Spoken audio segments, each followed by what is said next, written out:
Jumatatu ya tarehe 13 mwezi Novemba mwaka 2023, siku ya kwanza ya shughuli nzima ya upanzi wa miti. Mtazamaji, sijui wapo umefanikiwa kupanda mti, sema nasi kupitia mitandao yetu yote ya kijamii. Kwenye mtandao wa Facebook ni TV47 Kenya, kwenye mtandao wa X ni @TV47 News, na utanipata @kilemi_Andrin. Imesalia dakika moja tu kabla ya saa 1 jioni saa za Afrika ya Mashariki, Kenya, Uganda na Tanzania. Kwa moyo mkunjufu mtazamaji, na kukaribisha kwenye taarifa zetu za upeo wa TV47. Tunazo taarifa kemkem, lakini kwanza kabisa tupate vidokezo.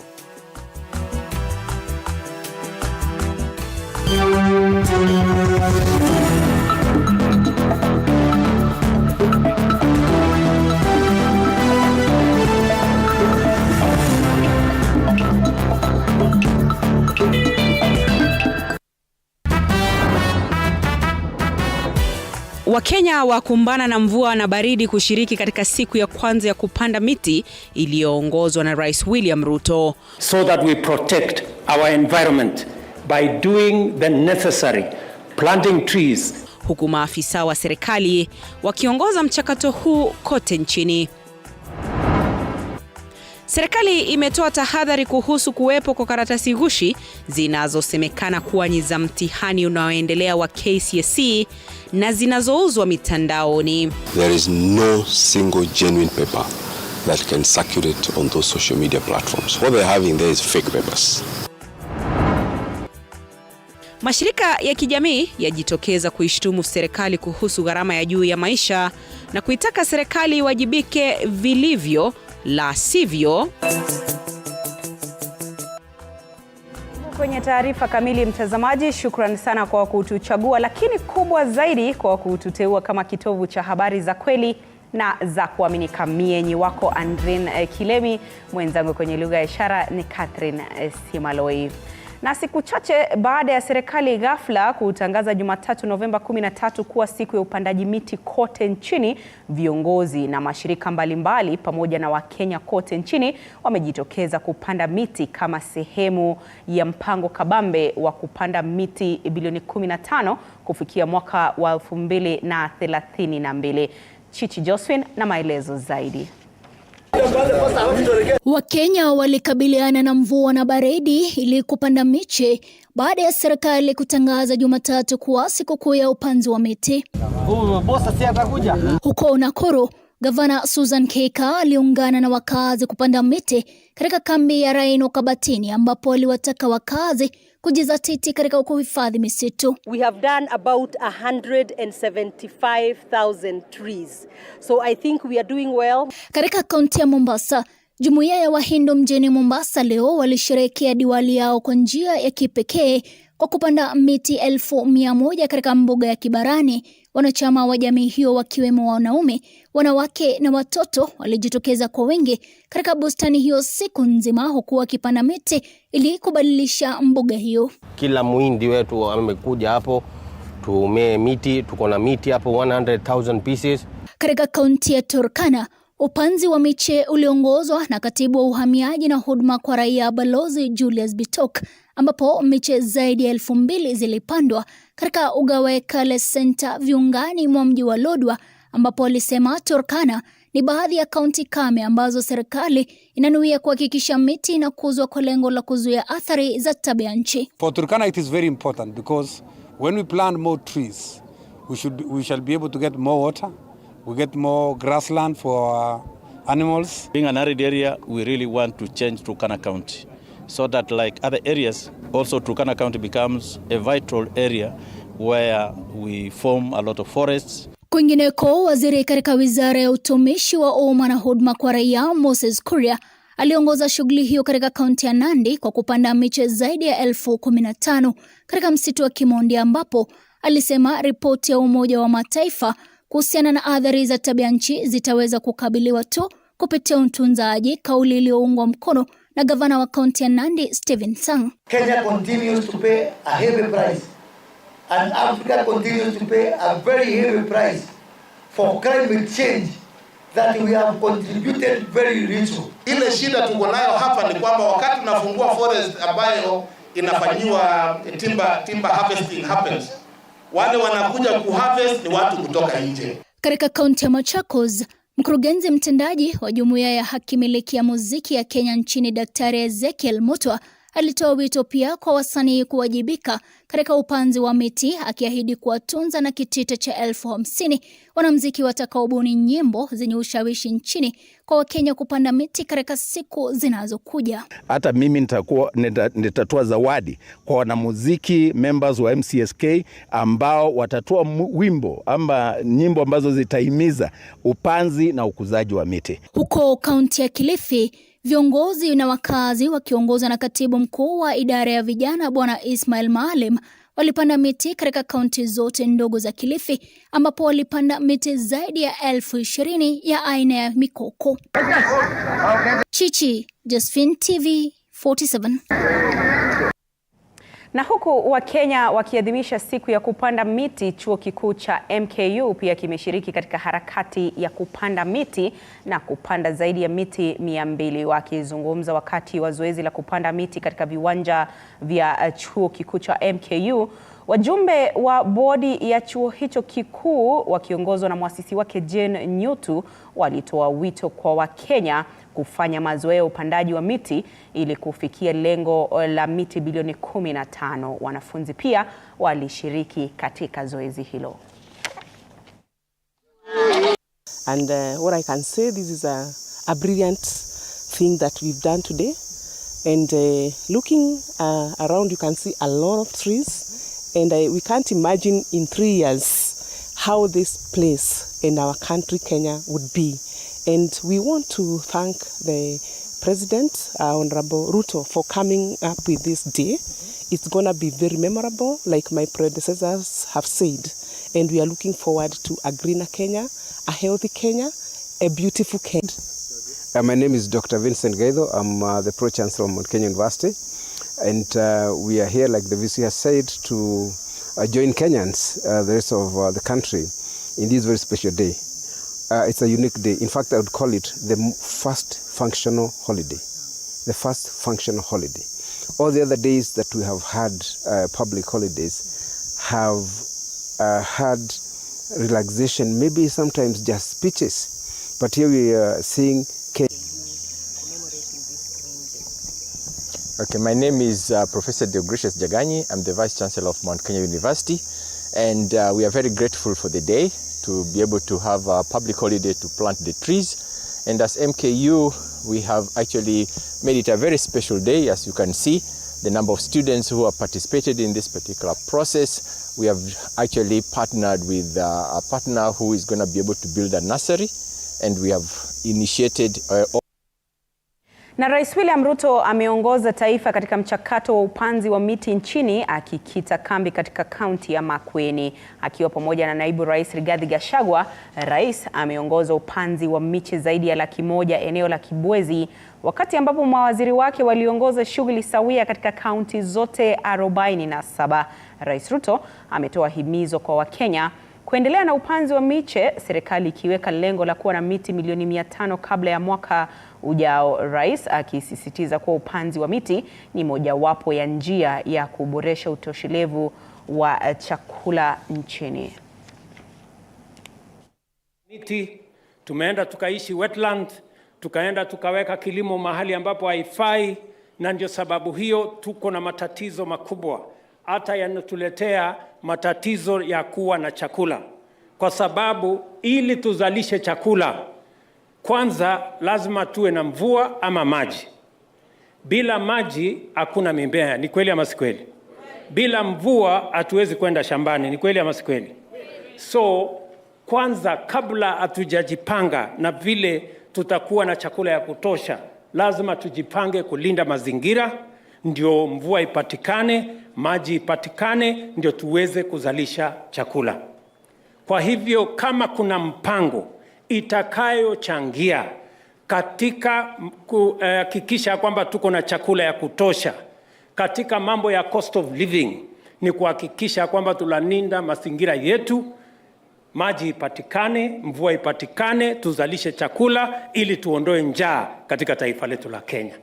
Kwa hivyo jukumu tunafanya leo, hii kazi tunafanya leo ya kitaifa ni kati ya mikakati ya kuhakikisha ya kwamba tunapunguza gharama ya maisha kwa kuhakikisha kwamba kuna mvua na maji, tuzalishe chakula ya kutosha, ndio tuhakikisha kwamba Kenya iko na chakula. So that is the primary essence of what we are doing.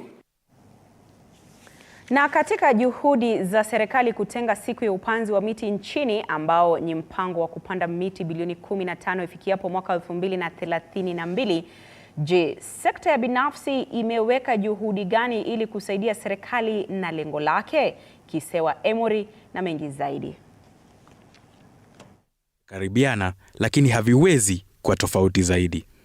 Kipande kimoja kina miti wala mimea yoyote ila nyasi tu, lakini kando yake kipande hicho kimezingirwa na miti ya aina mbalimbali. Kipande hiki kinatunzwa na washikadau wa masuala ya uhifadhi wa mazingira ili kuzuia mmonyoko wa udongo katika maeneo mbalimbali kama Juja na Narok. Mkurugenzi mtendaji wa kampuni hiyo Joseph Kamata asema kuwa si lazima serikali itenge siku maalum ya kupanda mti ili miti ipandwe, kwani uhifadhi wa mazingira unapaswa kuwa lengo la kila mwananchi wa Kenya. One of the most effective way of planting trees is to bring it down to the individuals. If you have a piece of land somewhere, make sure you plant some trees, and that's how we can achieve that global goal of being able to plant many trees. Isitoshe, anatoa himizo kwa Wakenya kuwa hawajachelewa katika jitihada za kuhifadhi mazingira, huku akiwahimiza zaidi Wakenya kupanda miti kwenye ardhi zao. Yes, a lot of people have land that they don't know what to do with it, or they're waiting for that opportune time. But while you're waiting to maybe build or develop it, you can plant trees. That does help to add value to the land and also conserve the environment. As you can see, even the environment in this place where we are has changed because of the trees that we have. Not only has the environment changed through the trees that we planted, they're able to also earn some income. Jennifer Mureithi anaeleza kwamba kuhifadhi mazingira si kwa ajili ya matumizi ya sasa, bali ni kwa vizazi vijavyo. Generation that we are in, I want my children and my children's children, soon I'll probably be a grandmother. I want as a place where when they look back they'll appreciate the conservation that probably I did, what my parents did, what my grandparents did. So it's a continuity. Kisewa Emory, TV47. Asante sana Kisewa Emory kwa taarifa hiyo. Mtazamaji, tuachane na hayo ya upanzi wa miti, sasa tuangazie masuala ya elimu, na ambapo Baraza la Kitaifa la Mitihani nchini NEC limewaonya watahiniwa wa KCSE kuwa waangalifu dhidi ya karatasi gushi zinazosambazwa katika mitandao ya kijamii. Afisa mkuu mtendaji wa NEC David Njengere amethibitisha kuwa karatasi za mitihani zinazosambazwa kwenye mitandao ya kijamii si za kweli na zinalenga tu kuwahadaa watahiniwa wa mtihani wa kitaifa wa KCSE. Akizungumza wakati wa ufunguzi na usambazaji wa karatasi za mitihani, Njengere aidha alifichua kuwa kufikia sasa ni visa 46 vya wizi wa mitihani ambavyo vimeripotiwa kote nchini, akitaja kuwa mikakati iliyowekwa mwaka huu inafanya kazi kama ilivyodhamiriwa na itasaidia kuhakikisha matokeo ya haki na ya kuaminika miongoni mwa watahiniwa. I can assure you with absolute confidence there is no single genuine paper that can circulate on those social media platforms. What they're having there is fake papers. What they do, as the PS explained last week, like now the first paper will start at 8. So some of those social media fellows, they will collude with somebody somewhere and they will look for an image of that paper which is being done. They will try to share it on Telegram. Fortunately, we are working with the Ministry of ICT and all those cases have been neutered. So there is no effect. That is the double collection of the two papers, the morning paper collected at 7, and I'm sure you have seen at this container, it has been collected at 7, administered between 8 and 10, and the scripts returned to the container, and the center managers collect the second session paper at 12:30, administered from 2 p.m. And that has to a large extent helped us to curb the biggest challenge we have had of the early exposure of the second session paper. We have deployed adequate helicopters to that place, even parts of Kitui, Mutito especially, and we have deployed helicopters even this morning to make sure that there is no delay in the administration. Mtazamaji, kwa taarifa hiyo sasa tunapunga unyunyu kidogo, lakini usiende mbali. Tukirejea tunarejea na taarifa zaidi. Salia papo hapo.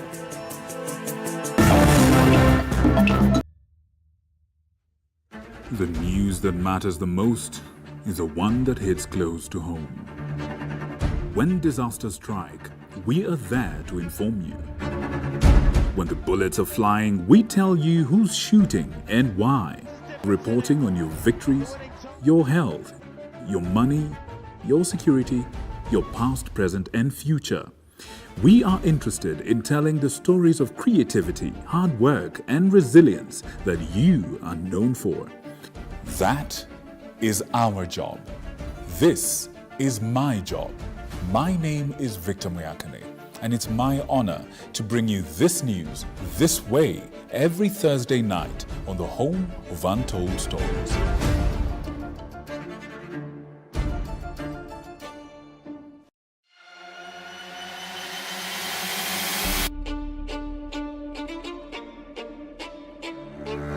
Katika majengo haya, hapa ndipo sheria zinapotungwa na zinapopakuliwa. Nitakuletea viongozi mbalimbali, mirengo mbalimbali, wote kwa pamoja wakipika na kupakua. Tutawapa nafasi kuweza kuangazia changamoto na mafanikio ya ugatuzi katika ukumbi wa siasa kila siku ya Jumanne kuanzia saa 1 kamili na kuendelea.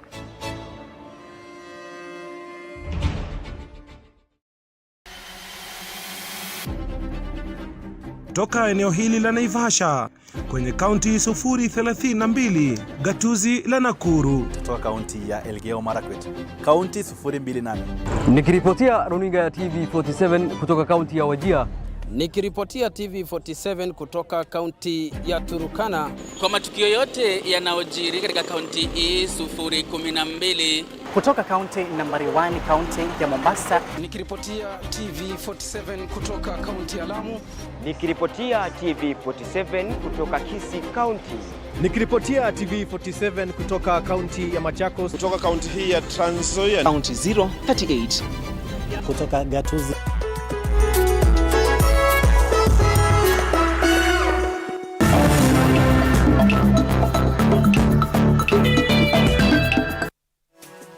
Unazidi kufuatilia taarifa zetu za Upeo wa TV47. Karibu tena mtazamaji, nizidi kukutaarifu.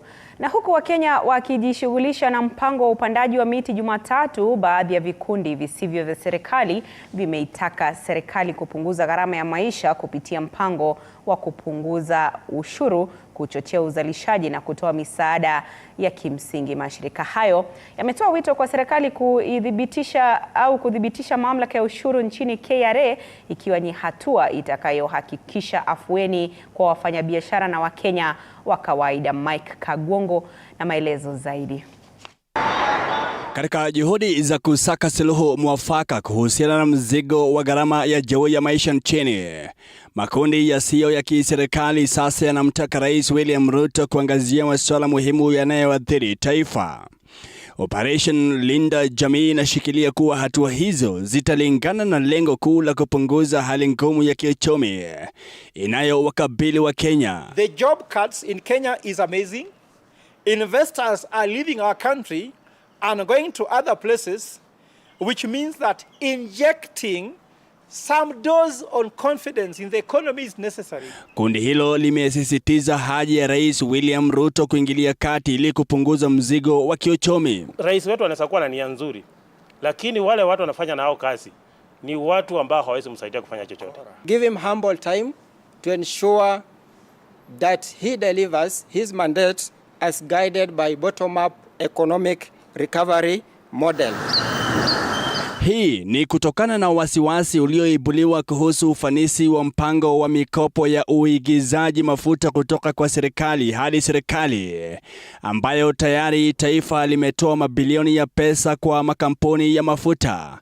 Kundi hilo sasa limepuuzilia mbali mpango huo wa G2G, likisema kuwa mafanikio yake yanategemea ufanisi wa serikali. When they do business, business becomes expensive. That's why if the government is inefficient, even G2G will be inefficient, and therefore it will drive up the cost of fuel. Mwanzilishi wa Operation Linda Jamii, Profesa Fred Ogola, anasema serikali haipaswi kamwe kujishughulisha na uendeshaji biashara, ila tu kuruhusu wadau wa sekta binafsi kujisimamia. Ogola akiangazia kwamba ufisadi pia umekithiri mno na unachangia pakubwa kwa hali ya uchumi ilivyo. Means that anybody who is trading, the importers, the traders, cannot import raw materials or even finished products they want to trade. We have seen the importation of Kenya falling by around 16%. We want the president to lead by example. So instead of over-traveling, send people. What is wrong with the minister boarding KQ and landing in Kisumu if they are going to work in Migori and use a V8? Kulingana na serikali ya Kenya Kwanza, kutekeleza mpango wa G2G kungepunguza shinikizo kwa shilingi ya Kenya kwa kuwawezesha waigizaji na wafanya biashara wengine kupata pesa kutokana na biashara zao.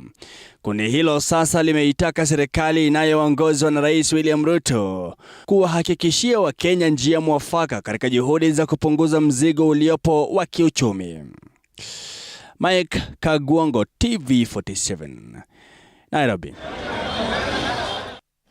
Asante sana Mike Kagwongo kwa taarifa hiyo. Na Rais William Ruto amezitaka nchi ulimwenguni kutafuta njia mbadala ya mifuko ya plastiki kama njia mojawapo za kukabiliana na uchafuzi wa mazingira. Rais aliwaomba wazalishaji na wavumbuzi kufikiria upya bidhaa za plastiki na ufungaji ili kuangazia kanuni na kutumia bidhaa ambazo hazichafui na kudhuru mazingira. Rais aidha amesema kuwa kuna haja ya kuchunguza chaguo mbadala kama vile plastiki mbadala, bidhaa za plastiki ambazo hazidhuru mazingira, afya na utawala wa utengenezaji wa kijamii. Rais alizungumza katika eneo la Gigiri, Nairobi, wakati wa ufunguzi wa kikao cha 3 cha kamati ya shirika la Umoja wa Mataifa. I would like to affirm Kenya's commitment to ending plastic pollution. We demonstrated this commitment with a ban on the manufacture and use of polythene bags in 2017, followed closely in 2020 with a ban on single-use plastics in protected areas such as national parks, forests, and beaches. Further, in July 2022, Kenya enacted the Sustainable Waste Management Act, which made our country the first in the world to subject all products, including plastics, to extended producer responsibility. We know this is not enough, and we are ready to play our part in the elimination of plastic pollution. Nobel laureate Wangari Maathai, a daughter of our own soil, taught us the principle of the hummingbird, which is essentially beginning to do the work bit by bit until it is done. I thank the African Ministerial Conference on Environment for proposing that the UNEP headquarters in Nairobi be the host of the Secretariat for the Plastic Convention. The chairman of Intergovernmental Negotiating Committee in the synthesis paper to be considered at this meeting has also seconded this idea. It is not always common for the globe to speak in unison or act in urgency on an issue, especially when it is of an environmental nature. But the threat of plastics to our planet, our health, and our future is of such magnitude that it requires all of us, and I mean all of us, the global South and the global North, to develop and execute a global instrument that will help us to neutralize the threat of plastic pollution in our world.